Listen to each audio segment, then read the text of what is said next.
Welcome back to another episode of Your Visionary Podcast. I'm your host, Visionary CJ, and today we have a special episode for you. You know me personally. If you know me personally, you know I'm a writer, and so I love just being able to speak with writers and connect with writers, just hear about their journey and their processes. And today we have a writer on. But before I tell you, who she is, I want to remind you what Your Visionary Podcast is all about.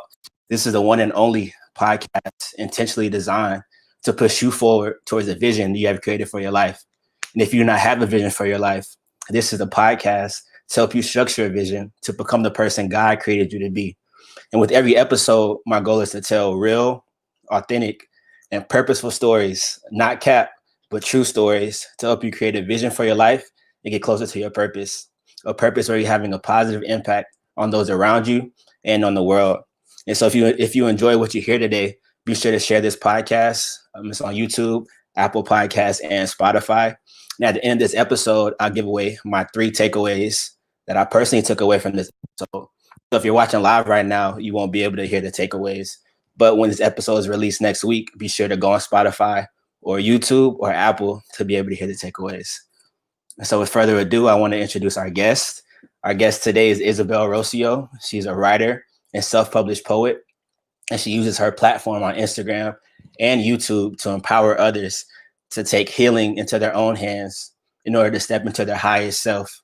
And she also has her first poetry collection releasing on the 22nd next week, which centers around the process of falling into an unhealthy relationship and finding the strength to come out of it and come back to a better relationship with the self. So with that being said, I want to introduce you to Isabel Rocio. Hey, CJ, how's it going? I'm good. How are you? I'm good. Thank you for that intro. You're welcome. Thank you for coming on live today, all the way from the Bay Area in Cali. I'm happy to be here. Thank you for inviting me on. Yeah, no doubt. And so I'm interested in having a conversation with you today and just hearing your story and kind of just hearing about your process as a writer. And so I want to start off by sharing a quote that I love. And the quote is that artists speak to the heart of the world. And I love that so much. And so what message do you feel like you're sending out into the world with your craft? We're starting with the deep question. Right off the bat. Artists speak to the heart of the world. I like that a lot. I think more importantly, my message is definitely going to change as I change. And I think being a writer, just being an artist in general, like we can only speak the truth that we understand from our perspective.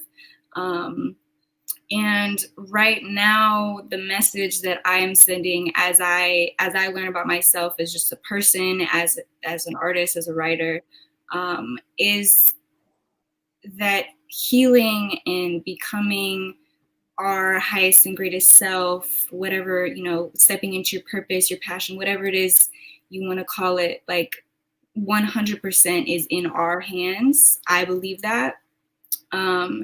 Regardless of like what your circumstances are or what you're struggling through, like I wholeheartedly believe that everyone, like no one is special. I don't like to see people as the exception, even if they're living a life that I want, where they seem to be happy or, they seem to have it better than I do. I think all of us have the capacity to evolve and change, and just change our mindset and like take control of our healing and our happiness. Not that it's easy, because it's not easy. And I don't want to make it seem easy. I just want to be real about what I've experienced, which is exactly that. Like you can be whoever you want and you can have whatever life that you want. It's just, it's up to you. So I think right now that's the message that I am trying to put out into the world. So. Yeah, that's beautiful. And I love the way you say that. And it's interesting, right? Because just being the age that you are and that I am, right? 22 and 24. It's like a lot of people, would say that we're super young, but just from the way you said that, I can tell that you've had like a lot of experiences that really just elevated your mindset to be able to understand that that healing is required and that you do have just the power of, I think of it as like alchemy, you know, creating Yes, whoever you want to yes. be. I always use that word, alchemy. Yeah. Really? That's Yeah. dope. And so talk a little bit about just like how you got to this point at this age of your, you know, at this stage of your life to where you just know the power that you have within you. Mm-hmm. I mean, I am 22, so that certainty is like this. It's like Yeah. some days I'm like, I don't know what the hell I'm doing. I don't know who I am. I don't know what my purpose is in life. So Yeah. I think no matter how old you are, like from just the conversations that I've had with people, I think you're never gonna 100% know. So, and I don't ever want to come across as like, yeah, I know who I am, and like I know who I am right now, but I know that I also don't know shit about anything, you know, like there's still a lot to learn. But I guess if, you know, speaking about myself, like I do feel like I have a good understanding at this, for my age, of like just the way the world works and the potential that we have. And I've been doing a lot of reflecting over the last year or two on why that is. And it's funny because 2-3 years ago, I was not this person. I was very cynical about everything. I was like, life is meaningless. Life is pointless. We're just here and then we die. And that's it. And that's it. And that's the end of it. And now I have a completely different perspective. Like, I don't know what the meaning of life is. I don't know what's right or wrong, but I believe in something. I think my spiritual journey definitely helped me get to where I am now. I don't necessarily have like a religious background. I consider myself to be more spiritual. And I think my process of understanding what that means to me is what has allowed me to create what I have. And so I think, honestly, if I hadn't experienced what I had experienced from such a young age, which actually has to do with my romantic relationships, I don't think I would be where I am. And so my understanding is that like everything that we experience in life, there is a reason. There is a reason for the people that we meet, for the pain that we go through, for any trauma, family trauma, like there's always a reason. But if you don't believe that there's a reason, then, you know, it is what it is. Like that's the reality that you're creating for yourself.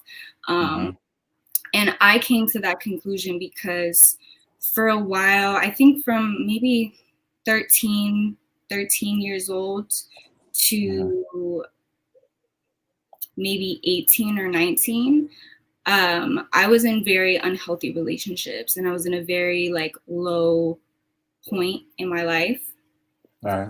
And I went through those years with a very intense victim mentality.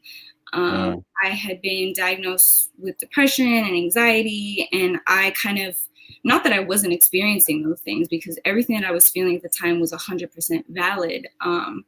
But I kind of used those experiences and those like diagnoses to say like, well, me not being happy with my life, like it is what it is. Like these are the cards that I've been dealt. There's nothing I can do about it. This is just who I am. This is just what my life is. And like, I kind of decided that was it. And, you know, like it wasn't going to get any better. And I had people try to tell me like, no, it doesn't have to be that way. Like you can get better. You can be happy. You can have better experiences if you want. And I kind of clung to what I was feeling. And it took me, you know, a few years to realize like, and it was kind of, there wasn't like a moment when I had like this epiphany or this revelation. I was like, oh, okay, I get it. I can't pinpoint like when that happened, when my mindset shifted. It was just kind of an overnight, or not an overnight process. It wasn't an overnight process. It was just meeting new people and moving out, being on my own. just over time, I started to feel like what I had been doing wasn't working anymore. And I was like, okay, me holding on to my, my sadness and my pain, like that's not doing anything for me. So like, I was kind of like, I'm bored of this. I am not happy. There has to be something that I can do differently. And I just started to realize like, oh, it is up to me. Like, it is up to me to kind of optimize my pain.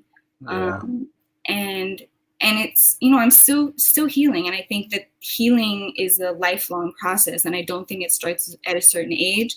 I think that there are people who in their 40s and 50s who don't know who they are and who have not once sat down and thought about the experiences they've had and how they may have shaped the person that they are today, because it's scary. It's scary to like face certain parts of yourself that you might not be happy with.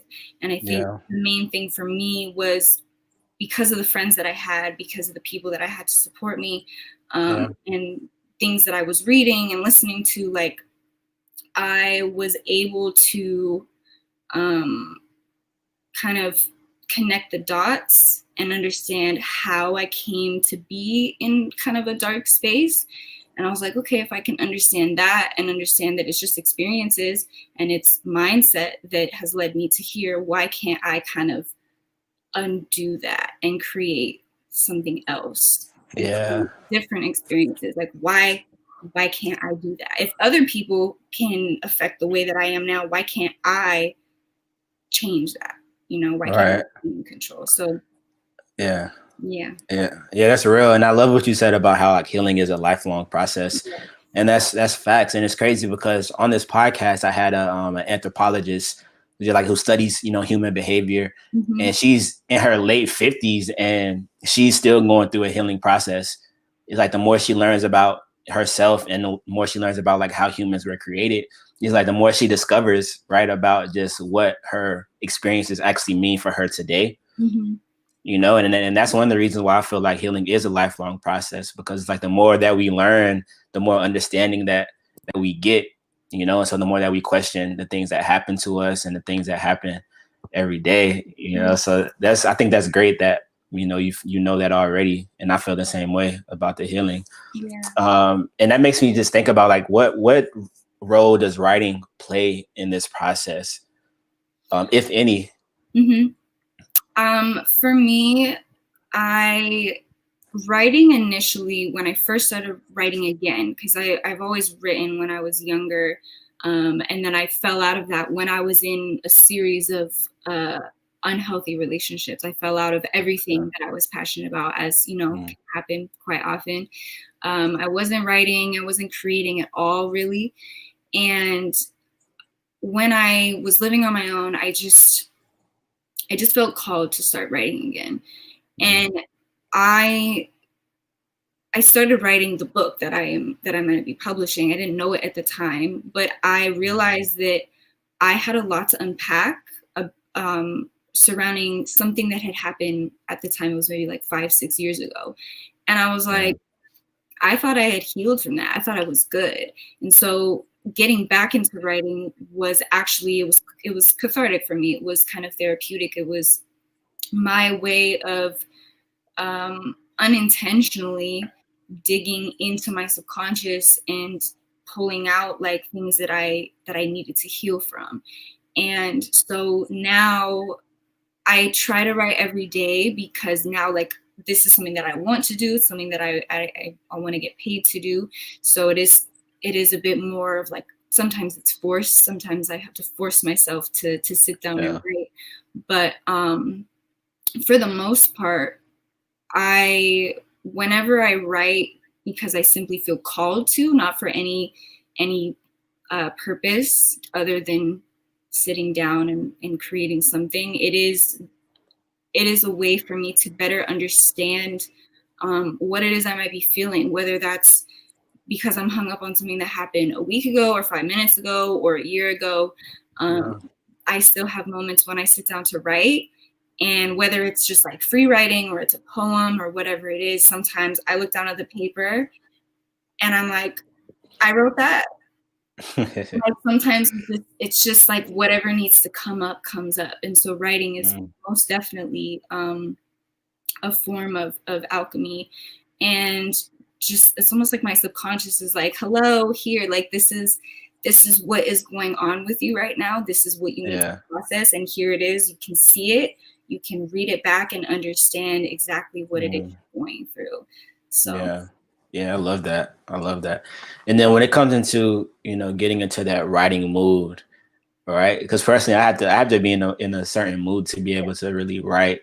You know, what kind of activities do you personally participate in to help you get into that writing mood? I do try to journal in the mornings, like just soon as I wake up, I like to just free write, and that's like, I don't care what comes out. I'm not trying to create any kind of masterpiece. But I recently actually just got back into that practice because consistency is something that I'm working on. So it's a process. It's a process. I have moments, periods of consistency, and then I fall off. I feel like all artists are like that. So it is what it is. So there's that. I try and wait. As soon as I wake up, I will just like write.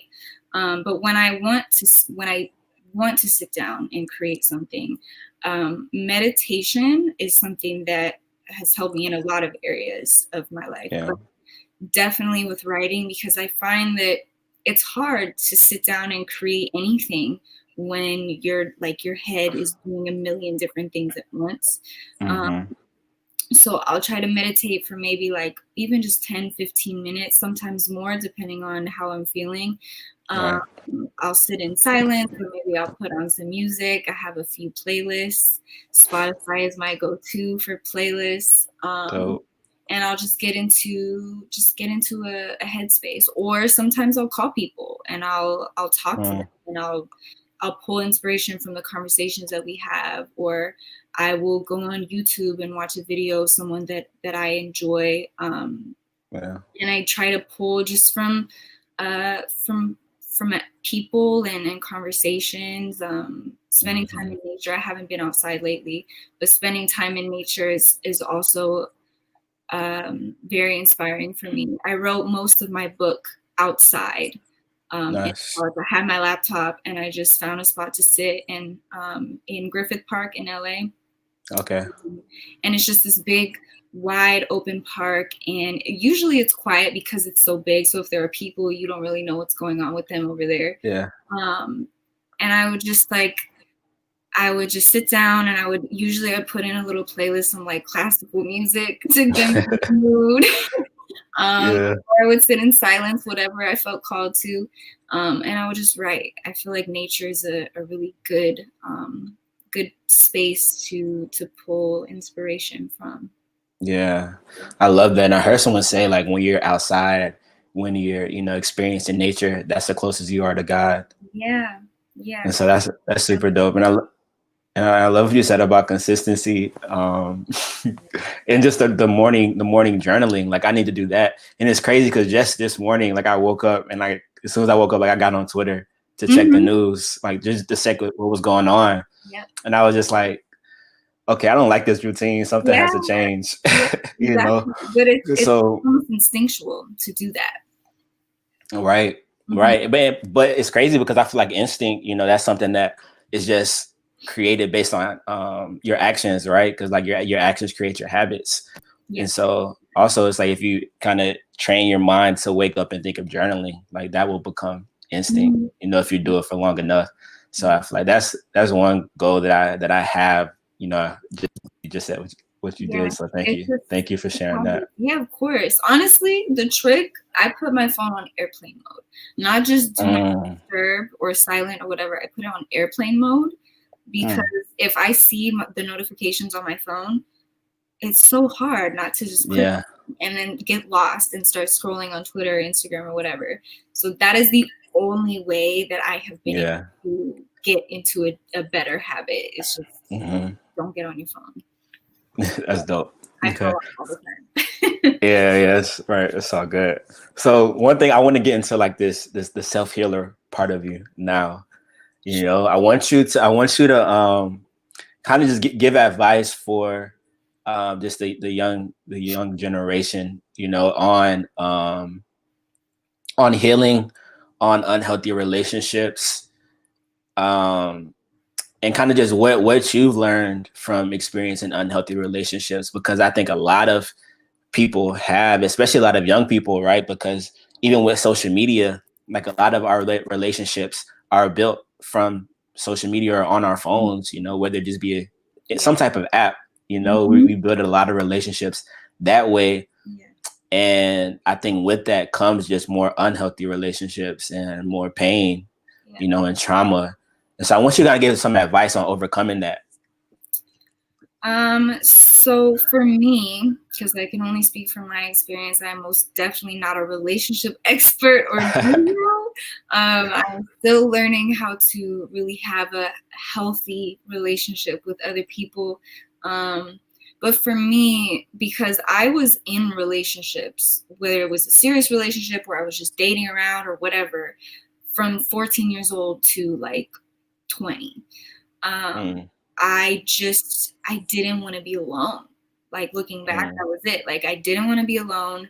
And so I mean, even two years ago, I was just, even if I didn't really connect with the person, if they liked me or if they made me feel good because they gave me attention, I was like, I'm in love with you. Like, this is it. You're my soulmate. Like, I wasn't reflecting on who I was, who I wanted to be, the life that I wanted. And so when someone came into my life, even if they didn't align with me in any way, even if we didn't actually connect on a deeper level, I was like, no, we're getting married. This is it. And so I guess the best advice I can give is like, spend time by yourself. Spend time by yourself. Like when I was 14, I thought I was grown. When I was 17, I thought I was grown. I think I'm grown now. And it's like, I see so many people in their teens who are like, I'm single and I hate my life because of it. Like, what's wrong with me? Why am I single? Why can't I find the love of my life? Like, where's my soulmate? Where's my person? And it's like, it's like that was me when I was 14, 15 years old. I was like, I need to be in a relationship. I need to be in love. And looking, you know, from an outside perspective, I'm like, no, you don't. No, you really don't. Like, you don't need that. Like, relationships are, you know, a beautiful way to get to know yourself. Yeah, you can learn a lot through being with a person, but when you're so young, you are not. I mean, I gained what I did in those relationships, but it was like through the hard way. You know, I learned through being in an unhealthy, borderline abusive relationship for 2 years, that like what I didn't want for myself. And the most important thing is just spending time by yourself and figuring out what you want and what kind of person you are. Because if you don't do that, because I didn't do that, you're going to end up with people who you're not even in love with. You're dependent on them for how they make you feel. You're dependent on them for how your relationship with them adds or validates your existence. And that's what I did for so long. Like, looking back, not that I didn't care about any of the people that I was with, but I don't think that I was in love with any of them, because I think love, like, we kind of misunderstand what love is. And we think that if we have feelings for someone, we have an attraction to them and we want to be with them, that's love, even if we're verbally abusive to them, even if there's no trust between us, even if there's no nurturing, even if we don't understand each other on a deeper level, we call it love because we're like tied to each other and we need each other. And I think spending time by yourself, like, you figure out what you need from people, and you learn how to give yourself those things so that if you meet someone and they hurt you or they betray you or they cheat on you or whatever it is, like, you're going to be okay. Even if you go through a process of pain, if you know who you are and you know that you can take care of you. When you're going through something emotionally, when you're trying to figure your life out, you know that you can take care of you. You can answer those questions. You can provide yourself with solutions. You can provide yourself with healing and comfort. When you can do that for yourself, you don't rely so much on somebody else to make you feel these things. And so that's really what I had to do, was just be single. I mean, I was still dating and, you know, casually, but I did spend a lot of time just processing why I viewed relationships the way that I did, why I kept dating the same kinds of people, because I think that you will keep dating the same person just with a different face and a different name until you process, you know, what you're going through. And also, I think looking at the relationship that we have with our parents, or the people that we grew up with, most definitely sets the tone for the way that you view any kind of relationship, but especially romantic relationships. So just like sit with yourself, be by yourself, ask yourself the hard questions, you know? Yeah, damn, that's so good. And I wasn't planning on going this way, but just because you brought it up, just like the subject of love, like what do you feel like love is? And I'll tell you what I feel like it is. My definition of love has changed maybe like 10 times in the last year.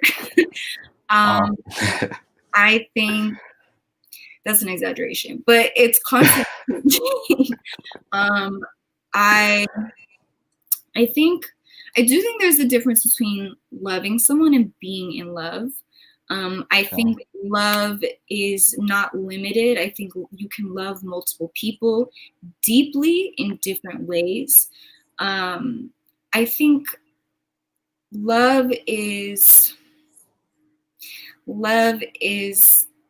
regardless of whether it's romantic or platonic or it's a family love, whatever, love is simply allowing somebody else to be, and the person that they show up as, when you let them be who they are, if you love that person, you're not going to try and change them.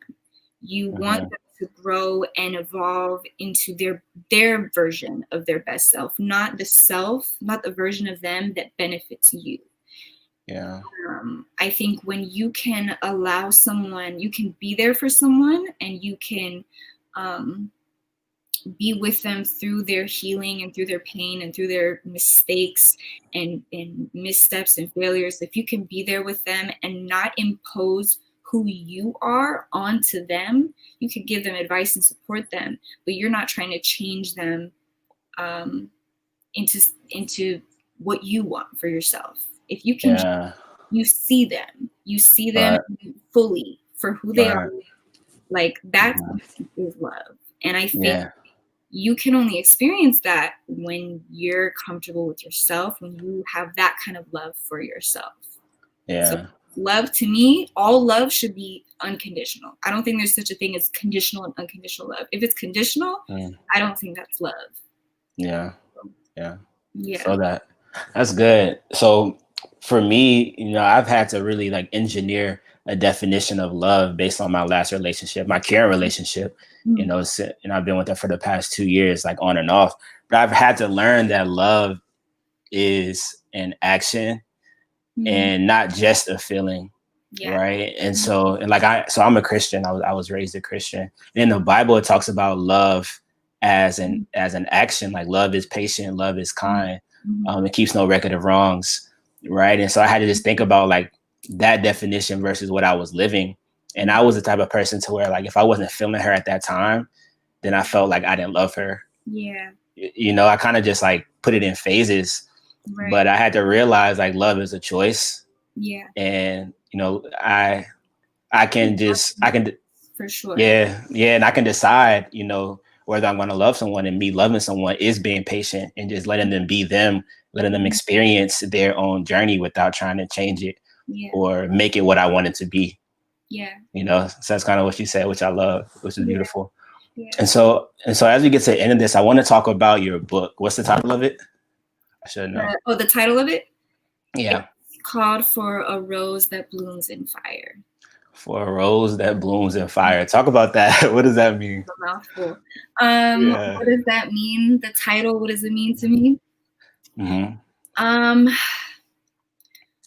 The title didn't come easily to me, first of all. Let me just put that out there. It didn't come naturally to me. I went through a long process of figuring out what I wanted it to be. But I think I settled on that because I think it was my dad who, I was telling him about the book, and I was telling him I was trying to think of a good title, and we got into this conversation, and he brought up, I don't know what flower it is, but he was telling me that there's a certain type of plant or flower, it's not a rose, but a certain type of plant or flower that blooms specifically, and I think only, after there's been a fire, like immediately after a fire, like literally from the ashes, like it will bloom. And I thought I was like, first of all, that's dope that nature does that's possible. Yeah. And to me, that was super symbolic, because I think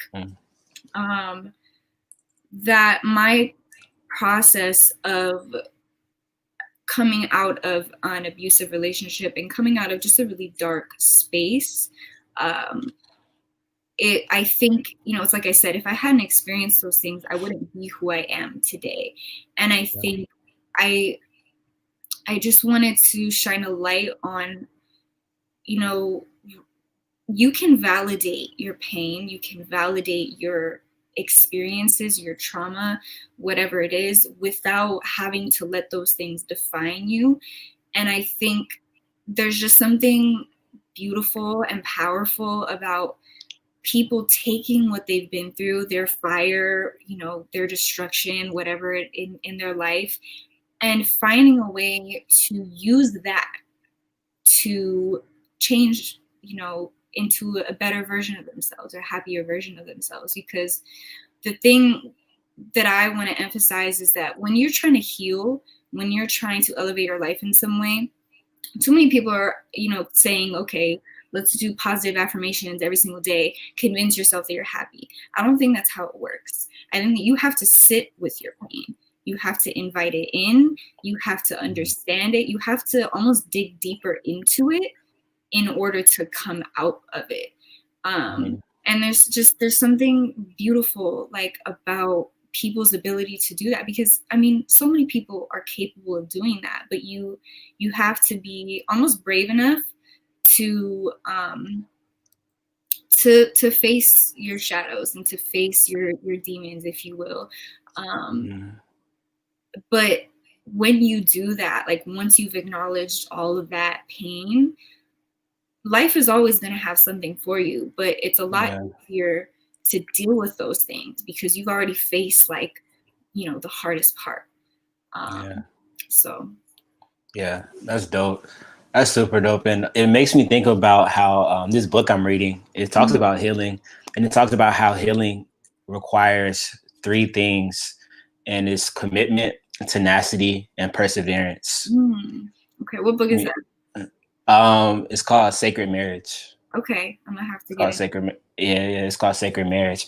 And that's good because I kind of just, thought about those 3 things as you were speaking, and talking about how you had to be brave, how you have to invite yourself in, and how you have to just keep doing that, because it's not just a one-time thing. Like you talked about before, how healing is a lifelong process, which is so good.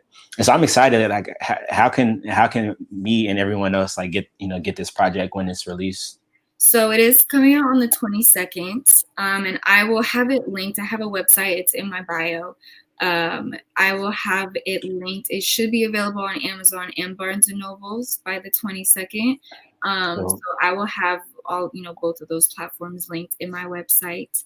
It's just in a print version right now, but I hope to have it in, like, an ebook in maybe a few months. I think that would be dope. I know some people prefer ebooks. I am a book person, a physical book person, so I'm gonna just have it in a print version for yeah. Dope. Okay, and then last question.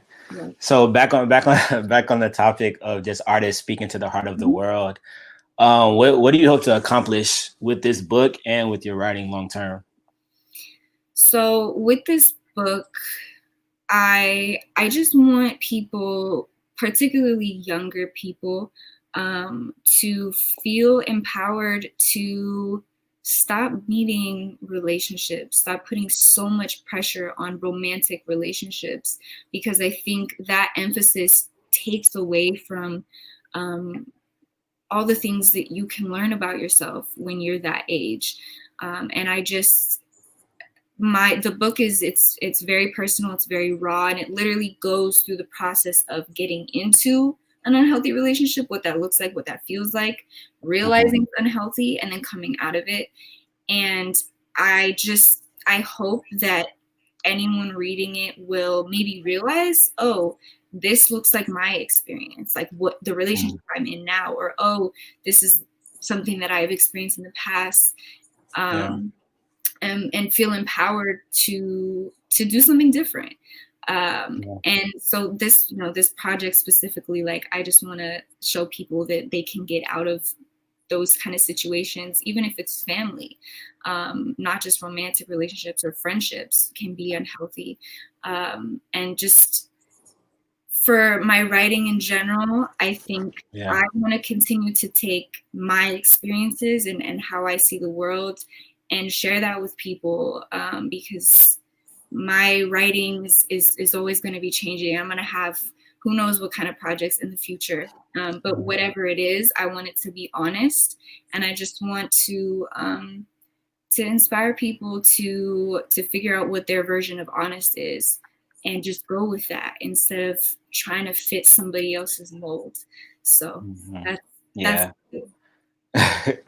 beautiful. And congratulations again, on this project and being able to just process things the way you do, at such a young of an age, and that's that's one reason why I just love writers, because I feel like as writers and as creators, like you have an ability to critically think and ability to process, experiences and just communicate, your heart through your work. And that's just such a powerful trait that can be used in so many different, areas of life. So kudos to you. And I have you're welcome. And I have your website. Is it isabelrocio.com? Yes. Okay, awesome. So I have that linked.